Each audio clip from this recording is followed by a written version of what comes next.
maanta waxaan jeclahay waxaan rabaa in dhammaan xildhibaanada iyo shacbiga Soomaaliyeed aan ku wargeliyo in mudane xildhibaan Saade Cali Warsame maanta in marka gacan ka gardaran ay jidka u galeen oo gaadmo lagu dilay ay maanta ku geeriyootay ayadoo ay la socdeen waxaana la socday Cabdullaahi Xuseen Yabarow oo kamid ah xildhibaan oo kamid ahaa howlwadeennada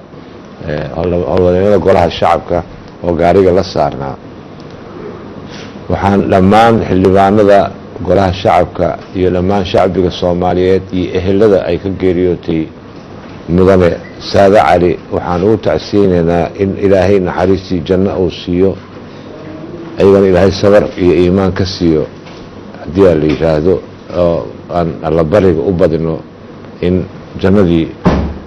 firdowsa in Ilaahay ka waraabiyo waxaan dhammaan sidoo kale aan tacsi gaar ah u jeedinayaa gobolada Soomaaliyeed oo ay ka mid ahaan jirtay oo qof fanaanad caan ah ahayd xildhibaannimada ka sokow oo aaraadeeda lahayd dhammaanteen waxaan